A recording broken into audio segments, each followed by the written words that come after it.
Mais tolingi nde justice wana salela biso musala pour établir ba vrai responsable ya biloko ezoleka na lomela. Les a posé par Marie Miner, toujours les criminels de Marie Miner tout de suite, à l'autre il n'y a pas 10 minutes. Voyez les premiers notables en place. Bina mokonza mboka ayoka soki ngaka mumbaya na bumaka na lomela bakanga ngai. Alors que par exemple eza complicité ya mutu mususu yango na lobi ke ba auteur intellectuel bazana bango biso toyebi mais tolingi nde justice wana salela biso musala pour établir ba vrai responsable ya biloko ezoleka na lomela. Pourquoi lomela ya feu? Pourquoi lomela bato bazo kufa? Papa, toza na mboka bakoya kofunda nga ba okanganga la na mutu liboso te.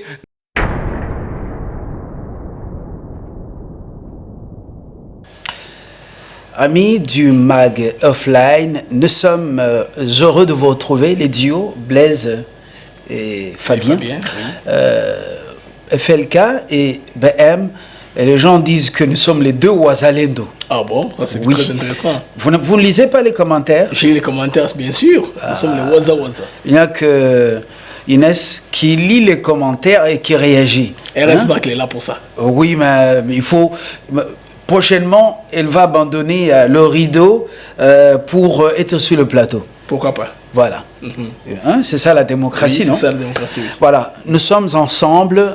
La situation est grave et même très grave dans le Sankourou, l'une des provinces issues du démembrement de l'ancienne province du Kasaï oriental. C'était parmi les districts, les 4 districts, district de Kabinda, district du Sankourou, district de Chilenge et la ville de Mbujimaï. Alors, le Sankourou a pour province, c'est ça la province, mais pour chef-lieu, Lusambo. Mais loin de Lusambo, nous allons atterrir à Lomela, l'un des 6 territoires. Lomela, c'est le plus grand territoire, comme le Katekokombe, le territoire de Patrice Emery Lumumba. Mais le territoire est mis à feu et à sang. Au-delà du...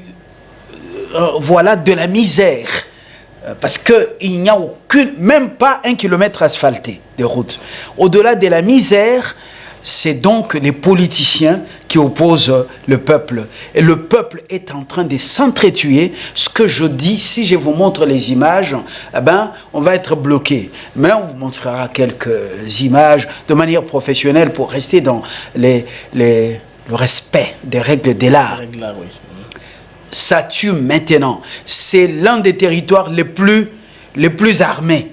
Donc les milices des politiciens sont armées et tuent à bout portant ce qui se passe là-bas. Blaise, vous avez vu les images. Vous ne pouvez pas manger. Non, on ne va pas vous balancer ces images très sensibles, mais vous aurez quelques-unes sans pour autant vous amener dans les chocs ou dans des soucis de santé. Et pour en parler, Alphonse Kamumbaya est avec nous. C'est l'un de cette province et surtout de territoire de Lomela. Blaise, vous vous habituez avec moi, hein? Oui, bien sûr. Beaucoup de digressions et tout ça, mais ça vaut la peine. C'est ça ma particularité. Si ça fait Kamumbaya, bienvenue. Merci beaucoup. Je suis honoré d'être reçu de nouveau par vous, mes frères, mes amis et des éminents journalistes de ce pays. Alors, Tokoloba na Lingala, parce que moi français, mais plus Lingala. Okay, ça va. Blaise, Lomela, Ezana Sankourou, Kuna Bazo Bomana, Lokola, Bapuku. Ça, c'est extrêmement grave. La machette, barres de fer. Les barres de fer, les armes blanches, le couteau, et même les armes, où il y a les armes à feu. De fabrication. Ouais. Au lieu de tuer les animaux, les gibiers, maintenant ça devient contre les hommes. Alphonse Yebisabiso, ni Nezole Kakuna, nani azobomisa peuple. Vous savez, il faut être courageux comme moi, en tant que jeune leader du coin. Les jeunes me font confiance, beaucoup de vieux, de mamans me font confiance Et pour le moment, si je n'en parle pas, je pense que j'aurais trahi ma province, j'aurais trahi mon territoire. Qu'est-ce qui se passe avant, pendant et après les élections? Qui tirent des dividendes? Moi, je dirais, ce sont des politiciens de mauvais goût. Ici, si moi je suis venu vers vous solliciter cette émission, ce n'est pas pour que je cite les noms des gens, mais c'est pour solliciter l'implication des autorités de ce pays à ce que eux, de manière directe, puissent nous ramener la paix de n'importe quelle manière chez nous à Lomela. Lomela est à feu, Lomela, les gens meurent. Qui tire des dividendes, qui tire profit, c'est l'État qui va faire des enquêtes et nous établir les responsabilités. Parce que si je disais que c'est tel autre, vous connaissez les politiciens, ils ont l'argent, ils manipulent la justice, ils manipulent l'opinion, ils peuvent acheter les consciences des jeunes. Ils diront voilà, peut-être demain, maintenant en sortant de cette émission, on peut m'abattre. Parce que je suis aussi recherché. Je suis recherché pourquoi? Parce que je suis parmi les jeunes, ou les premiers jeunes du territoire qui dénoncent ces bavures. C'est au-delà. Et donc, j'ai besoin de vous, j'ai besoin que vous puissiez faire de votre mieux en tant que quatrième pouvoir de ce pays pour que ma voix, pour que la voix de fils, de filles, de mamans, de papas de Lomela soit entendue au niveau du sommet. Au lieu de continuer à Lingala, aux Anamotona. En tout cas, on a une image très graphique. Bato bakokufa masasi bapasoli mutelongi bakati ndenge to banamo na Haïti atrocité à makasi. En tout cas olobaki ezali avant et après les élections siko nini eko salima en tout cas pour que bilaka makamabongo et ça va sauter na territoire na yo. Qu'est-ce qui doit être fait? Comprenez mon émotion. Tolobela lingala na kanisi tozana peuple ya Lomela oba kolandanga même au bazawa oba olandanga, c'est important, on va mélanger. Nana zobeta masasi ba politicien ya Lomela, ba armée, ba état-major na bango ya Lomela. Oyebi na Sankuru ba fabrikaka ba arme à feu to benga kango ba popo wana. Ce sont des armes auparavant ba calibre wana melelo ba comment ko fabriquer na ba revolver. Oui ma ba bende wana ya ba régie des eaux ba to bayi ba kama bende wana ba tio wana ba comment ko fabriquer ba revolver ba minduki et ba sala ka masasi moko ba sala ka na ba allumette na ba borne les matière moko oyo ba sala ka masasi localement. Et comprenez que ba politicien pour monter à pouvoir na Lomela vu que belé balingami te, il faut imposer soit ceux qui montent à sombi ba jeune ba population aussi mbaté, il faut passer par des pratiques incantatoires, des pratiques traditionnelles médiocres.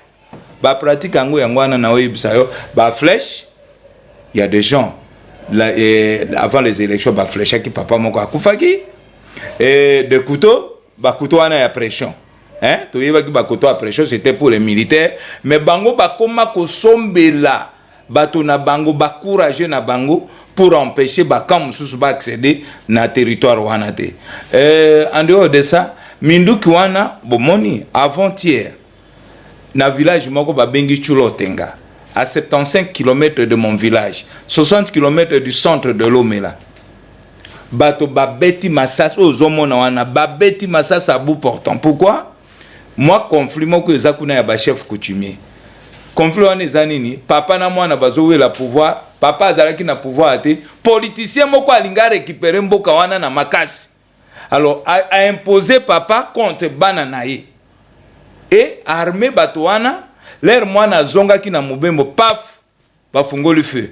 Au lieu ya kufungula feu même et pas coutumier ya moninga naye ya mwana naye azo fungola feu bango baleki bato ya parti politique songolo pakala bazo fungola moto contre la population, les paisibles citoyens. Bon moni ba maman wana ayebi nini ba fungoli moto ba beti masasi bazui couteau pression bakati na minute oyo balala qui dans sans soin parce que pas na biso yebi déjà kozwa ki si c'est un problème na tongo ne toye ko se débrouiller to longoli médecin na mboka na ngai na chudi ake chulo tenga po akende ko bimisa ba massage wana localement eta baza sikoyo to yebite donc situation ezoleka kuna ezaka kawana te bato bakufa après les élections ba policiers bazala ki garde ya ba candidat hein ya ba résidence ya ba candidat abeta masasi boy na azana ibanje ba beta masasi bato bakufa boy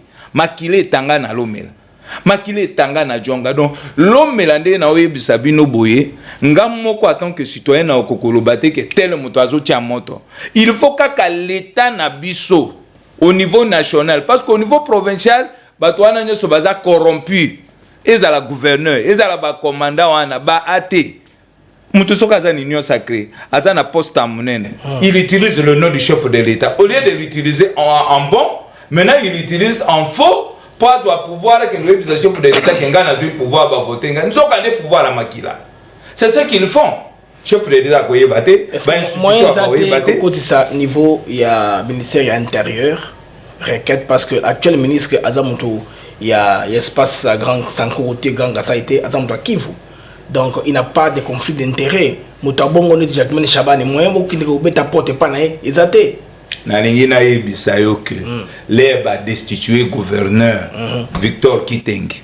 Muto azaka na problème na batute. Dikoloka apesa biso mbongo tolia alingi ko kabate alingi boyete oyebi na Sankuru ba destituer ka gouverneur après 6 mois après une année. Kuna muto akokisaka une année te. Pourquoi? Parce que d'abord ba leader wana balingi oyo bango balingi nde oyo gouverneur il faut ça. Le gouverneur a appliqué programme chef de l'état te. Makambo zo le kakune za sérieux. Oyebi kolobande na oloba boyeza liwa. Kolobandenge na iko dénoncer bo. Oyebi keza liwa. Mais makambo to oloba po bato bandi mango, il faut commission moko mixte, hein? Ya mboko oyo ba omoni neti dossier amutamba. Ba avocat de la République.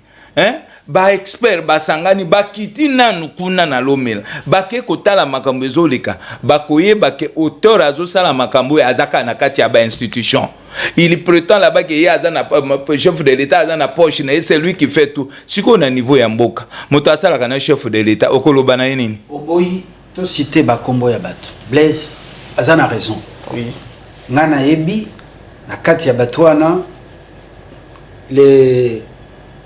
ceux qui sont dans la Grèce du Boa, bamususu baza en fonction. Na ba institution awana Kinshasa, o bazo tangisa makila wana. Ceux qui basité bango, yomoko oko piquer crise. Mais sikoyo na Losambo, chef lieu ya province ya Sankour. Gouverneur azate. Et puis tozali na ba administrateur du territoire te. Tozali ni na assemblée provinciale te. Na Losambo tozali ba député provinciaux te au peuple apona pona nini silence ezali makambo ezoleka na lomela makambo moko ya somo kamumbaya auditeur ndekolanga auditeur ya Sankuru oyazana mbote sikaza awotaki kokanga administrateur ya territoire lomela grâce na ba député provinciaux ya biso ba professeur Lambert o ba dénonçaki bakangiye bakena eti na Mbujimai délégation eketi na lomela ko enquêter sur le mort de gens batwana na oyebiso babeta mambu maboy kaka bakufa ils sont partis mais oyebi mboko otanga na oyebisa bino na minute otozoloba ate asa zongi na ye déjà na lomela soit disant que ne na yokeli na omona bato na bango bazo sala chantage que non ata azalaki irresponsable za mutabeta quitter tout ça mais entité nae oyebi ka makambo ngo ndenge ezalaka qui l'a libéré qui a donné quoi qui a plaidé c'est la raison de plus puissant ba puissant bazo dominer na mbongo na bango bazo dominer na politique ngana okolo babo tele bango ba okutana na mokonzi non celui-là il était proche de Moïse Kanga celui-là il est du régime alors que mangonyo so bauta PPRD biso kutu tozalaka na PPRD te leo mususu na soutenaka grand frère nangai papa Moïse Kanga parce qu'il faisait des actes que population, des actions que la population appréciait. Mais non, non, Lelo. Non, non. Nasini ça. Pour naïbi que lobby va kolobaka. Lui, il parle parce qu'il n'est pas de l'union sacrée. Papa, on a un fan de politicien, bango. Ce sont des fabricateurs des illusions, Toyebi Bango. Il faut pas kangaye, ya dans la kamutia Moïse Kanga, Azamutia tel et tel. Alors que dans la Kisayo, que Ngana dans la parti politique, schéma marche, il y a sénateur Benan Petit, na bata campagne pour na Mokonzamboka, balobake na kenda ko battre campagne pour na Mutumususu. Tu vois, ezabato balula kamakambo, mais l'essentiel. Ils ont dénoncé Makambo Zoleka. Tout cela qui n'a déco Moïse Kanga. Non, non, je le soutenais. Mais à ça territorial, territorial. Tika Makambo Moïse. Non, na lingio yo kappa c'est lobby Moïse non, celui-là, il était proche de. Alors que Bango to bomawana, bato bazo boma. Bazalaka na PPRD, bazalaka na pouvoir, même pouvoir ndenge bazala, mais lelo babaloli pouvoir, le même pouvoir, allez bazo bom. Biso bantelantela, tokoyi kolobelo ko. Na territorial, est-ce que rapport est comme un ministère intérieur?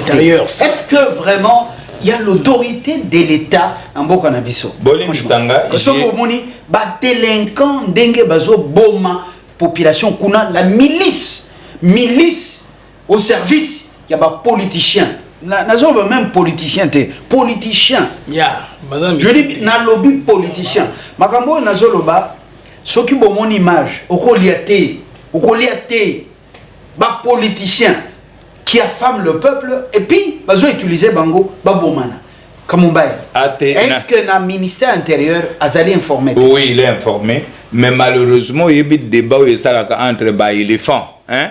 Et que vous allez débat on est tout le bâté moto ayebi ke bato na yeba bomaka est-ce que comme ma VPM na anglais ya ke ya tisi alors baka to ke enquête sachant que bato wana bakokimisa bango nous on est en pleine forêt équatoriale papa moto okata ombeli pas kotinzamba hein il peut aller 50 ans vous comprenez l'air ba destituer gouverneur ya Sankourwa ba fundier je pense ba okata likambango kala mingité bis ngana kota makambo mingi ya pouvoir provincialité exécutif provincialité bolimbi sanga pe pona lingala l'essentiel que le message passe oui ba gouverneur VPM asangisaki ba notabilité à Sankourwa nyos hein ba député ba sénateur tout ba sanganaki alors ba ki boyokana hein parce qu'ayeba comme on boyo kanawana azane eko ya makambo ezoleka même s'il n'a pas de détails mais quand destituer gouverneur il y a autorité à gouverneur bakutana ki gouverneur ayebisa ki makambo ezoleka amone que politique ezo primer sur l'action du gouvernement provincial il faut nini boyo kana musala vision mokonzamo ke sala nini etambola malheureusement chacun a son empire là-bas chacun vit comme il veut. Biso toye ko dénoncer awa bato bazo kufa papa Chabani soka koyoka ngo lelo bosali la biso effort ayoka kabina mokonzamboka ayoka soki ngaka mumbaya na bumaka na lomela bakanga ngai basambisa ngai le sang coule lomela bato bazo kufa lokola banyama minduki wana ezakuna programme moko à l'époque na monaki ya kosala échange ya minduki na ba vélo tout ça ce qu'il faut ko démobiliser ko sensibiliser il est temps. Parce que bana bazo drogué bango, bazo pesa bango ba kisi ebele ba sokola kana banzoto po ba bangelo côté nde ba petit na biso bakulu na ba memaka ba melaka makila ya nyau na gene. Donc muto azo papa moninga na mutu, hein? Azo bossa na kutu ke l'état azo bossa na kutu ke aza être humain. Toye bakande nini ke ba politicien batinda ka bango. Comment na muto asala opération a bongo ale, batindeli vélo, batindeli moto, ba récompenser. C'est comme ça que nous savons que derrière les criminels, les bandits, il y a déjà, derrière, il y a même mes cousins. Il y a mes cousins. On a hésité à comboter.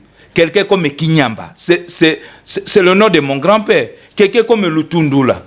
Hein? C'est le petit frère à ma mère. Mais qui sont au service d'un politicien qui tue. Ce sont ces gens-là, je les cite les noms parce que c'est ma famille qu'on nous a arrachés. Non, vous savez, les tétés là ont des ressemblances de noms. Oui. Ça n'a rien à faire avec le VPM honoraire que je salue. Donc, bon comprendre que biso toyebo sungalo mela to abandi kona bino toza na STT toza na centre toza na posa mutu na mutu atambola na lo melande na olobabo il y a des coins moi je ne peux pas accéder na koko mate parce que ça appartient à XY hein makambo yo popo toye bango bien na ko senga ka un jour surtout Fabien qui connaît le coin ceux qui délégation salami bokende ko talango. Quand je vais parler comme ça, on m'utilise. Qui m'utilise? Celui que j'ai soutenu à l'époque, Acha Kenda déjà, Aza déjà na côté opposition. Nous sommes restés dans la majorité, nous défendons la vision du chef de l'État. Na vision wana, est-ce que Mokonzambo Katinda qui député moko, tout moko dignitaire moko songolo pakala, akenda kotinda bato ba beta masasi.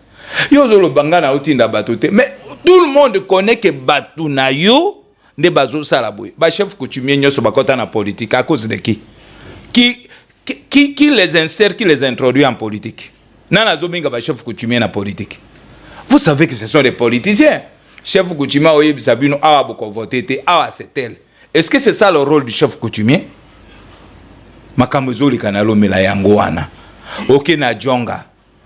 Bon, Moïse Azalaki na milice, Moïse Ekanga. Aujourd'hui, Moïse Ekanga n'est plus là, il est à l'opposition, il n'est même pas au pays. Bon, Chico. Il ne tire pas les ficelles dans cette déconfiture ici, dans tous ces massacres. Est-ce qu'il ne tire pas s'il tire des ficelles, Tolingi va établir responsabilité, papa. Je le disais même quand j'étais avec lui. Vous comprenez? Moi, je suis quelqu'un, les gens me connaissent, je lui disais. Ce qui ne déconnent parce que vous avez le pouvoir à saler du Cambo Songolo Pakala. Toko dénoncer l'homme et la baille bien. Et mais tout le monde le sait. Aujourd'hui, c'est que nous avons besoin, on n'a pas besoin de citer les noms de tous ces vieux-là. Parce que les bandits, les assaillants font. C'est bazo sala musala na bango pour comprendre l'émotion nanga bazo sala buzo bawana bazo boma bazo buka na kombo ya ba leader politique. C'est là le problème. C'est ça le problème. Bazo sala yo ganisi un civil mutu moko na mboka neti alo melawana à l'occasion de rien à kokozo wa mondo qui peut attirer sur moto. Tu peux penser à ça? Oui, que Bambo Kanabiso Akasai, Bazana ba règle, Bazana ba alliance au Babangak. Mais Bato Bao Bangango les sauté, Bato Bao qui de bilanga les sauté, Bao qui de pêche les sauté, chasse les sauté. Biso toza Bato to vivaka gibier. Tobeta kabanya mande toliak. Bato batika misala nyonso wana bakoma ko commettre crime pour ba pese moto, ba kabele vélo, ba pesa mwasi na eloko songolo pakala. Biloko zo le kanalo milasiko yango wana. Ndeko nanga Botoko lelo azana na oyebie Botoko communicateur moko ya Union Sacrée ko aza communicateur ya Union Sacrée pour muto aza la communicateur ya Union Sacrée fallait que pas nan boyebi lelo Union Sacrée ba porte zebele ezaneti mokonza mboka mutu moko ko tout atolo te que c'est moi l'ami fidèle du chef. Le chef n'a pas d'ami fidèle, le chef a plusieurs portes. Yes. Fabien azana entré na yo azana entré na yonga na entré nanga, c'est vrai, mais qu'on utilise ces noms là en bonne et des fois, on ne peut pas aller utiliser le nom du chef de l'État à mal, en train de tuer les gens. Batokuna bakoma kubanga. Est-ce que service de renseignement, ANR, service de renseignement à police, et armée, Ezakunate, Ezana Sankourte. Donc c'est vraiment une sorte de Far West. Donc, Mokonzimoko Azate, rapport Eutaka Kunate, comment c'est calme comme ça, et dans les médias, et dans la politique territoriale, il n'y a même pas, quand il y a les briefings, Bazolo Bera, Makamboya Dowa, Makamboya Nani, Naba Délinquant, Bazana Nin, na Goma, na Bukavu, et puis Makamboya Nin, il y a Wenge ya Tabombeki, Bazolo Belaka Makambwana, briefing, Ezaka Makambwana, mais rien. Na territorial, na gouvernement, et loko moko Bazolo Belangote. Mais ce qui se passe dans l'homme là, c'est extrêmement grave, c'est gravissime. Moi je suis révolté, monsieur Kamumbaya. Vous les appelez politiciens, moi je les appelle politiciens. Papa Fabien. Bakunzi bayebite bozwa ba image na tikeli bino bo pesa papa Chabani bo tinde la conseillère Mokonza Mboka ngana yebike omoni émission na salo c'est question de vie ou de mort pa na ngai bato wana basimbaka bango te baza ba intouchable. Siko yebisanga jeune oyo akolata pouvoir boye po ya ko dénoncer makambo oyo akouta wapi? Nga oyebi que même musala la fonction publique na sala ka c'est tous les jours qu'on fabrique des histoires sur moi, il faut que kaba benga nga balongolanga. Heureusement oyebi nazaka mutu moko correct boy. Soko moni lelo na telemina ya koluba. Bozwa image oyo aton que quatrième pouvoir. Bokabela baninga, bokomisangwe pa bakonzi. Bakende kosale la biso enquête na Lomela qui tue les enfants de Lomela. Pone yini tozana kimiate lelo.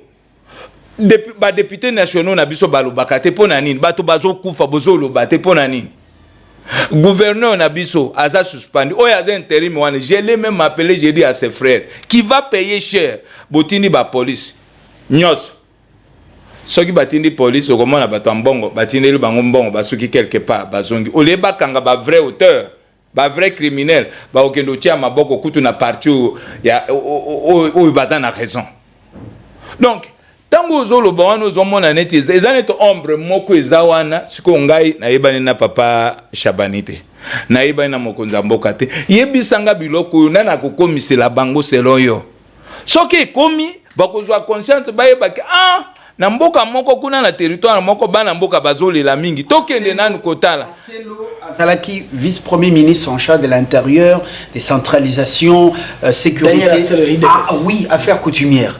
Azali Motuya pouvoir oyo azali mwana ya Sankuru.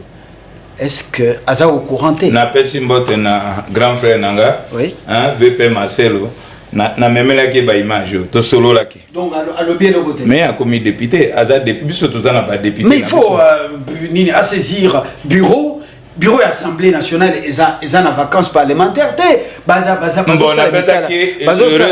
heureusement que na pesi pendant les vacances Jacques Chabani parce que Jacques Chabani azamutu ya politique ya parti naï a PC image wana lobby et pas nangai ça brûle. Pourquoi ce silence? Azobanga kaima munene o yazo instrumentaliser makambo wana ka vient nanga c'est le grand frère nangai ba te belé papa pone ni yozo pointer ka mutu moko non nazo pone ni no pointer ba vient na biso biso to bengyo to poser ba question yo bandi ko poser biso ba question non na dolo ba pona nini kaka zela net na loja par exemple au monde na loja territoire loja oyebe ke makambo ezalaki ya kafu il y avait des maisons qui se brûlaient tout ça est-ce que yoka kango lisusu bango moko félicitations na ba vie na biso ba vie Lambert Nyamansolo félicitations na vie na biso Jean-Charles ambassadeur bia vie wana nyoso ba comprendre que mboka eza ya biso ça ne sert à rien oyebe élection ileki na climat moko kimia ils ont compris mais bato na biso bazo comprendre te que bazo boma biso jusqu'au lobina na ko voter bango c'est ça le problème. Ngai na ye na ndofunda mutu te mena na posande l'état asali la biso musala po akende ko yebisa biso atala qu'est-ce se passe à Lomela biso to ko indiquer bango ka mutu na cité kombo mibale ya c'est ma famille mutu akoya ko yebisa ngate qu'il a cité les noms azate parce que c'est ma famille soki bafundinga bana mboka na yebinika ko s'agit faut pona si na yebisa bango ke bino bazo utiliser bino bo beta ka bato bo bomaka un jour ça va vous rattraper mais bato modèle wana basa ebele il faut que l'état a salé la biso musala na à l'état dans tout ça qu'est-ce que nous recherchons tolingi bakanga mutu te balongola mutu moko musala te mais kimia ezonga epana biso que les citoyens et les citoyennes de Lomela justice babomi bato ba papi bango ba machette siko ba mususu basi ba kufa yo lobi non kimia ezonga kaka donc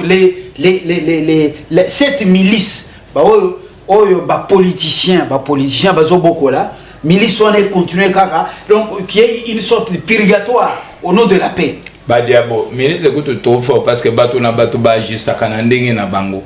Ezate ke ba coordonnaka, tu vois dans chaque village, bato na ba binga bango ba pomba, ba homme fort. Il y a XY bazali. Ce sont eux qui commettent ces bavures. Bango ne ba oboma ba osala biloko wana. Lelo ndenga olo baboyeke na yebi mutute ata na yebi menga na l'état te.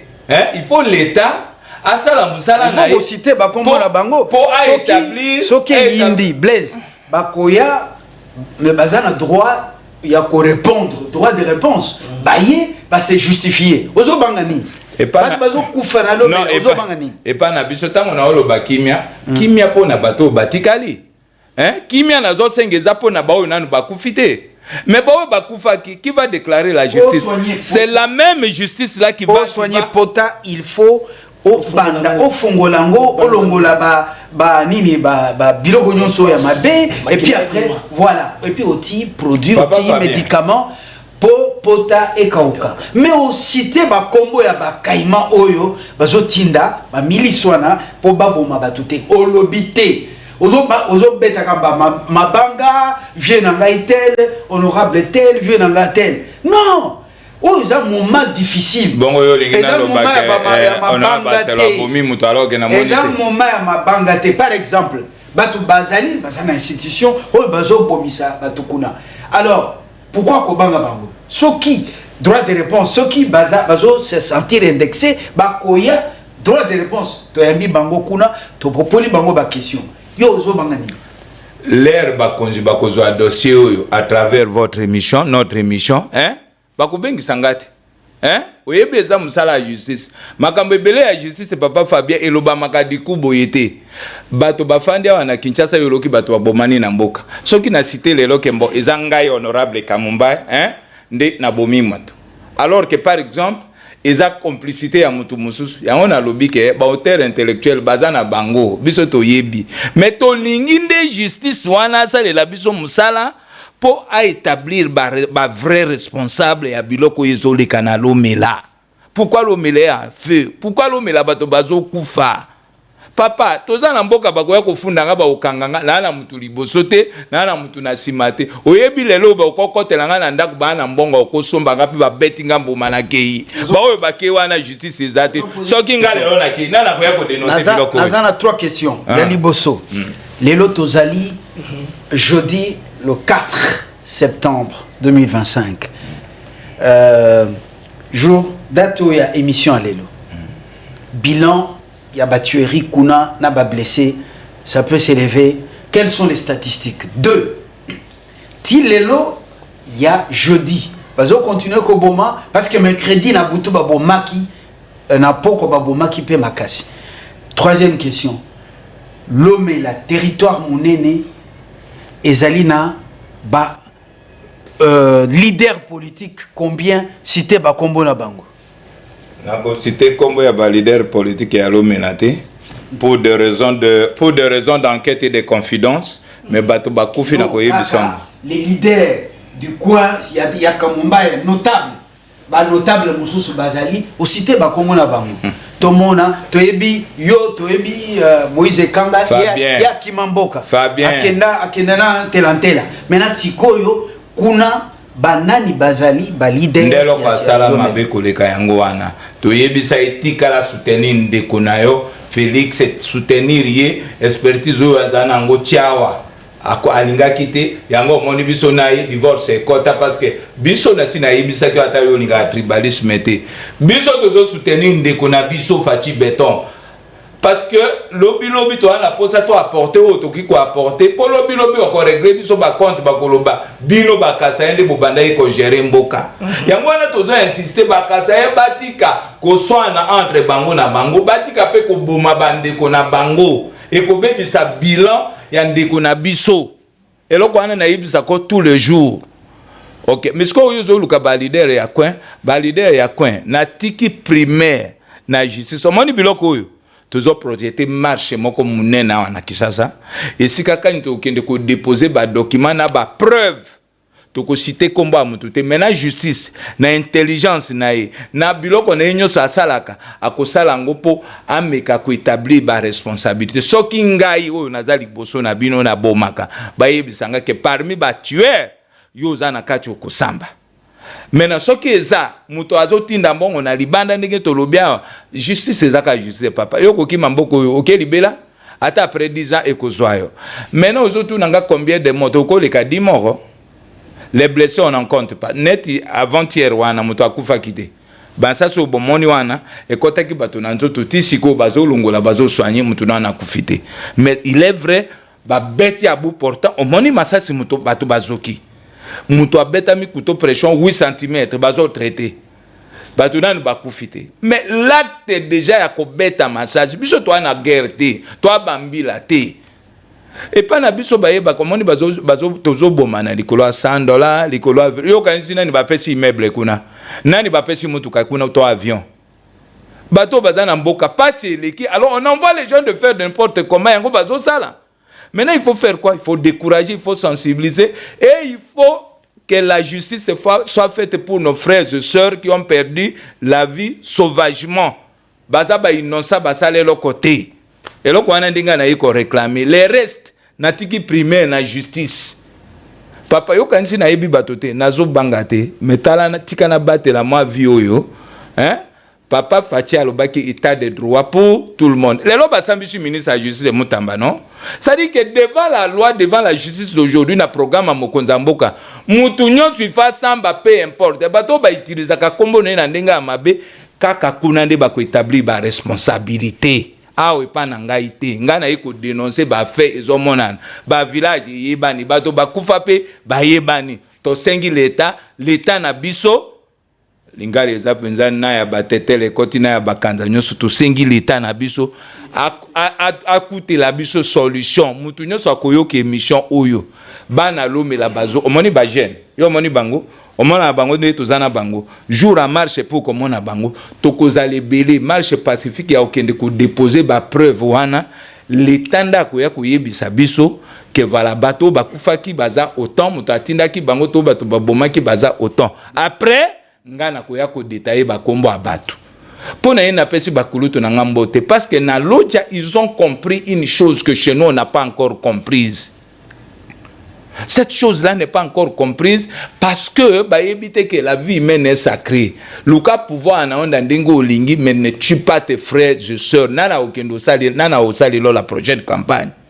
Loja ba comprendre likambwana lelo na loja okende. Je sais ba jena loja bakolo babongo pe bazame na minute o biso nyoso centre na biso officiel oyebeza loja poto de to benga kango soko kia okolala titongo sans problème mais dans les temps passés c'était chaud mais ils ont compris qu'ils tuaient leurs propres frères et là que to lukanalo mela yangwana kiti de dividendes kokombe pe kimia et pas Lumumba Patrice kimia eza makasi lomela pona ni nozo sala makambo non kata koma suku utoza non ezala ka moi muke o bato ya nini boye lusambo bazali kuna bakuba basongi baluba batetela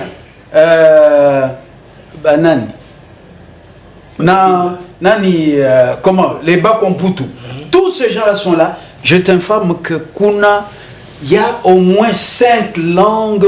Tout le monde comprend, tout le monde parle 5 langues. Français, Chiluba, Kisonge, Lingala, Otetela, Kikomputu, les Kuba. Donc 7 langues. À Lusambo, là, c'est fait l'ancienne capitale du Grand Kasaï avant que le Lobourg ne prenne la relève. Tout le monde était à Lusambo à bon sens.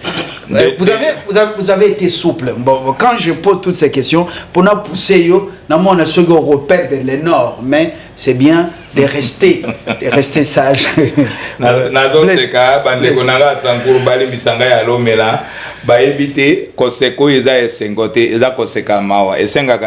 Dans une émission que tout se détendre modèle wana l'omela si tribus. Tous en a presque 5 langues. Kuna ka l'omela kaka. Tu vois le sonkuru to ana ba langue ibeli. Pourquoi tous ces conflits? Tozalaki na mukuchu. Hein? Ekolo na biso moko boyele kuchu. Bazwa ki pouvoir. Les autres parce que tozwa kaka député. Bazwa ki pouvoir. L'air bato mususu jonga oyo menshikanga zwa ki pouvoir bato nae on dirait balingi ba venger. Mais moi alliance ezalaki wana lelo to yeko zo tribu mususu ya munene zui pouvoir. Le problème c'est que bato balingi ba régler baninga ba compte et en voulant régler les comptes ezoboma lelo na lomela soko zo appartenir na camp politique mon côté okosala musalate omoni na lancer programme moko na utindelo na nini lelo bato bazolongwa musala parce que soko olingi parti politique songolo pakalate za na pouvoir faut kende ezala enseignant directeur baja ya ba sous division papa naza nga moko na sina tala ba dossier na minito moko nzamboka yebaka te bafuti mutu mois prochain listing eke na loja ba politicien ba yokani ale ba listing ya paye ke ya bien ba komi yango na loja ba tiango na machine taper oyebi yango ba machine akala wana Olympia oui ba longoli kombo ya mutu le yandroa bazui kombo ya mutu ya politique tel ba bambiye biloko wana ezoleke pa diprosec na proverbe ya EPST na sankuru biloko ezoleka yango wana mutu asali 2 mois 3 mois ekozwa mbongo na ete bakati fa diviser par 2 soko olingi te kendo lukamba ona na kisasa ba pratique ezoleka na sankuru surtout epa na biso na lomela wana bazo delaver batu ndenge balingi bazo zongisa ndenge balingi isufika yo ondimelaka parti ya mutu aza na pouvoir yondo kokota na musala soki ondimaka te kokota te donc biloko ezoleka kuna soki ministre ya EPST ayoki biso ameka kotala sous proverbe bakoma ba riche koleka même ba ministre parce que ba listing wana bango moko nde ba jouaka ba oki donc di toiboyi jamais de preuves bato wana balongwaka te papa yo so moni na enseignement mutu moko afani na lié 7 ans 8 ans azawana ba banque pe bango bayokanaka na ba banque omoni mangui wana ndenge ezalaka kuna internet eza difficile biloko nyonso eza difficile donc les choses qui se font là-bas il faut que l'État attale la biso. Il n'y a pas que l'Est qui est en guerre, nous sommes en situation difficile makambo wana na sankuru o ya kolongola lobby papa Fabien ozwa kimbongo moi prochain oyebite soko kozwa surtout soko opposé ka lobby moi je n'aime pas politicien tel wana ba vie na biso nyoso bazaka na makambo wana on dirait musala à l'état na sankour même to ki mutaza na matriki na ya solo il faut que na parti politique ya point moko lourd mutaza pembe na chef de l'état soko za na katité ba koloboza mutu opposition ba kubambelo ke eloko moko po bala kisake biloko azoloba eza faux. C'est ça la réalité de chez nous. Ça, c'est plus grave que des révélations. Je pense que la campagne de sens, il y a témoignage général Boliandeko, Azaolinga, témoignage général. Malheureusement, suspensif. Il y a un conseil autoritaire pour bien se battre. Bayeba, quels sont les tenants et les aboutissants de Camboyo, effectivement, pour Ndeko Aroka, donc, c'est-à-dire Kobengaba. Dans l'État, après c'est ma preuve, nyonso. On est très conscient qu'il y a calculé impact, na conséquence à l'Omanaï. Tout ce qu'il a dit. Je pense quand même que l'État ne sera pas distrait. Le ministère a attitré, il y a enquêté Makamboyo, bah s'activer déjà. Parce que il y a quand même image Ndeko a dénoncé malversation financière. Liste qui va changer.